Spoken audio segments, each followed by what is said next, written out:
When ultraviolet sunlight hits our skin, it affects each of us a little differently. Depending on skin color, it'll take only minutes of exposure to turn one person beetroot pink, while another requires hours to experience the slightest change. So what's to account for that difference, and how did our skin come to take on so many different hues to begin with? Whatever the color, our skin tells an epic tale of human intrepidness and adaptability, revealing its variance to be a function of biology. It all centers around melanin, the pigment that gives skin and hair its color. This ingredient comes from skin cells called melanocytes and takes two basic forms. There's eumelanin, which gives rise to a range of brown skin tones as well as black, brown, and blonde hair, and pheomelanin, which causes the reddish browns of freckles and red hair. But humans weren't always like this. Our varying skin tones were formed by an evolutionary process driven by the sun. It began some 50,000 years ago when our ancestors migrated north from Africa and into Europe and Asia.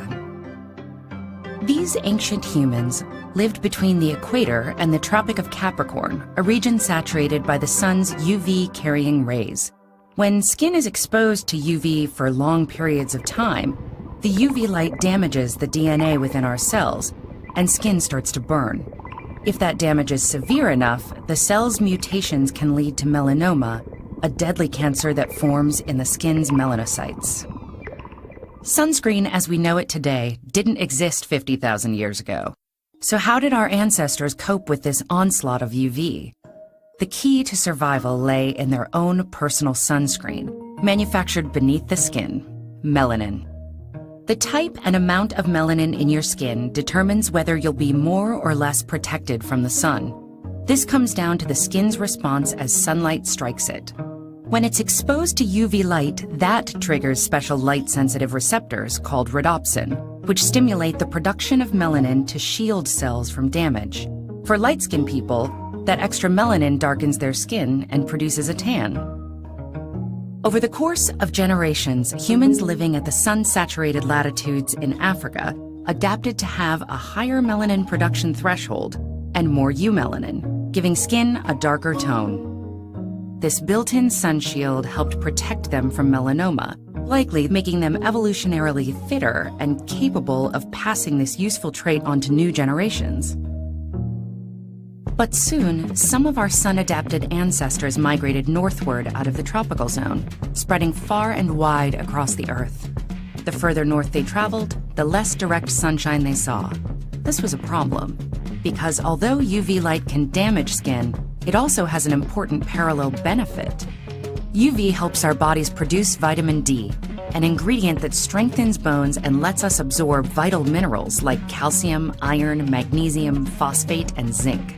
Without it, humans experience serious fatigue and weakened bones that can cause a condition known as rickets.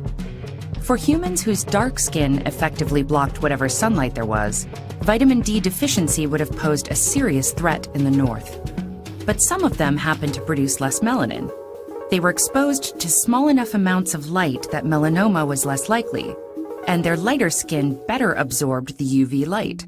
So they benefited from vitamin D, developed strong bones, and survived well enough to produce healthy offspring. Over many generations of selection, skin color in those regions gradually lightened. As a result of our ancestors' adaptability, today the planet is full of people with a vast palette of skin colors. Typically, darker eumelanin-rich skin in the hot, sunny band around the equator, and increasingly lighter pheomelanin-rich skin shades fanning outwards as the sunshine dwindles. Therefore, skin color is little more than an adaptive trait for living on a rock that orbits the sun. It may absorb light, but it certainly does not reflect character.